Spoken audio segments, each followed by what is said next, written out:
अम्मा बेगम की बात सुनकर हिबा का दिल एकदम डूब गया। ना जाने क्यों उनकी बात से दिल इंकारी होता। अपना सर पटखने लगा कि वो क्यों उसे पराए घर रुखसत करने का ख्याल जाहिर कर रही हैं। उसे कहीं नहीं जाना। वो यहीं उनके पास इस हवेली में रहना चाहती है। लेकिन उनके फैसले या बात का जवाब देना हिबा का मिजाज नहीं था। वो खामोशी से सर झुका गई। जाओ हिबा, खाना खाकर आराम करो मेरा बच्चा। शाबाश। उसके बाल समेटती मोहब्बत से भरे लहजे में बोली।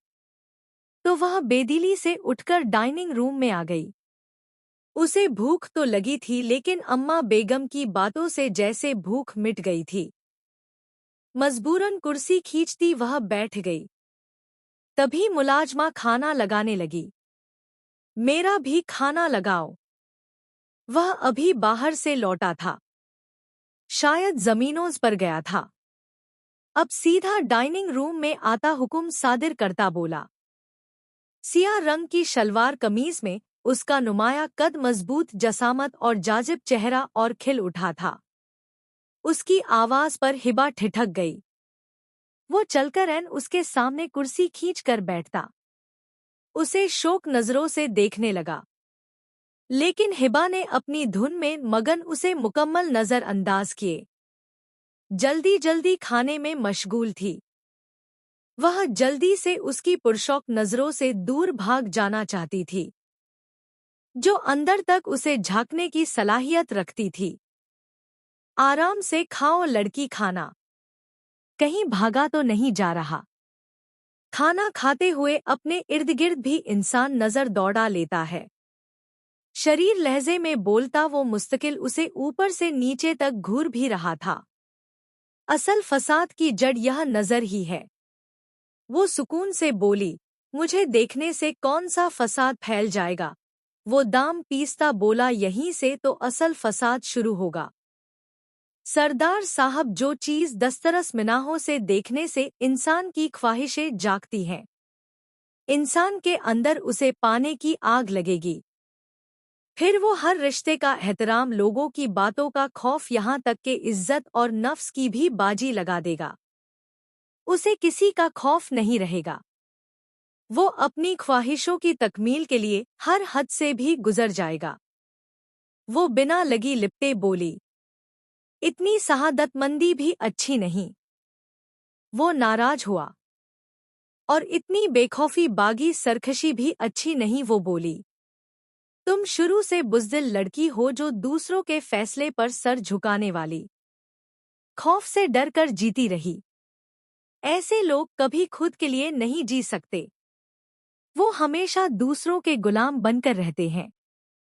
अल्तमिश का चेहरा ज़ब्त से सुर्ख पड़ गया। बिल्कुल, क्योंकि मेरी रगों में सरदार वली बुदार का खून नहीं। मैं इस खानदान का हिस्सा नहीं, जिसे सरकशी, बेखौफी और बगावत विरासत में मिली हो। यह तो आप सरदारों पर जजता है। मुझ लावारिस यतीम को जमीन से उठाकर इज्जत दी, उसे पाला पोसा, अपना नाम दिया। मैं अगर सारी जिंदगी इस हवेली के लोगों की खिदमत करते भी गुजारूं, तो इनका एहसान कभी नहीं चुका सकती। वो सख्त खुरदरे लहजे में कहती खड़ी हुई। हूर अल्तमिश की आवाज सदमे से दो चार थी। हिबा, हिबा कहे मुझे। सरदार, मेरी हैसियत मकाम यही है। जमीन की खाक सर पर मत चढ़ाएं। सर की खाक बर्बादी की अलामत है। मुझे अम्मा बेगम ने अपनी इज्जत बनाया है। ऐसा कुछ मत करें कि उनकी इज्जत पर हरफ आए। मैं यह कभी बर्दाश्त नहीं कर सकूंगी। वो कहते कहते जैसे कमजोर पड़ गई थी। अल्तमिश शस्तर सा बैठा उसे देखता रह गया। वो अपनी जात को किस खौल, किस दायरे में रखती थी, उसे आज मालूम हुआ था। दादी बेगम ने तो मुझसे कभी कोई फर्क नहीं रखा, ना जात पात का, ना अपने पराये का। जितना प्यार मुझे या फूफों के बच्चों को दिया, उतना ही तुम्हें दिया। हमेशा तुम्हारी बात को अहमियत दी, हर जिम्मेदारी तुम्हें सौंपी।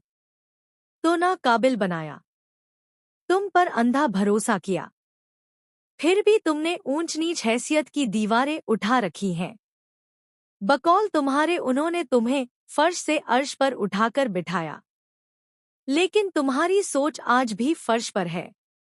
अल्तमिश ने उसे खरीखरी सुनाई। सरदार, हकीकत कभी बदल नहीं सकती। मैं कौन हूँ, क्या हूँ, भला मुझसे बेहतर और कौन जान सकता है। सारा गांव जानता है। अम्मा बेगम ने मुझ पर जो एहसान किया, मैं अपनी जात से उनके लिए कोई परेशानी का सबब बनना नहीं चाहती। यह कहती वो रुकी नहीं। फिर अल्तमिश जोर से मुक्का टेबल पर मारता खुद पर कंट्रोल करने लगा। कैसे हो? यहाँ अकेली क्यों बैठी हुई हो? वहाँ मम्मा, नानी बेगम, फराज सब बैठी हैं। लगता है बचपन से तुम्हारी मेहमानों को देखकर भागने की आदत बदली नहीं। वो वसी था, अम्मा बेगम का नवासा, जो हिबा को एक आंख नहीं भाता था।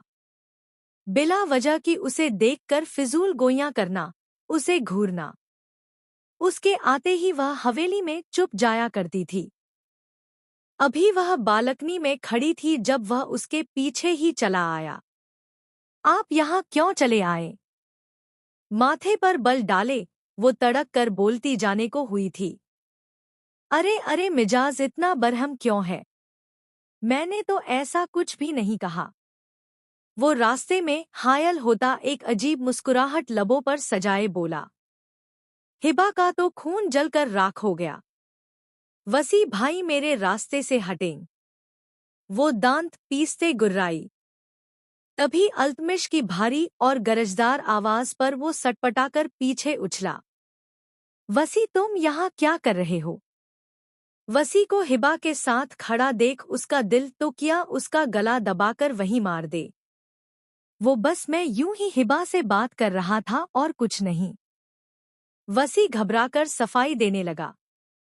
हमेशा जब यहाँ आता हूँ तो उसे हिबा से बात करने में कोई खौफ, कोई डर महसूस नहीं होता। लेकिन अल्तमिश के आ जाने से वह ऐसा सहम गया जैसे चोर की चोरी पकड़ी गई हो। हिबा गुस्से से घूर कर उसे देखती वहां से चली गई। आइंदा अगर तुम आगे जारी है।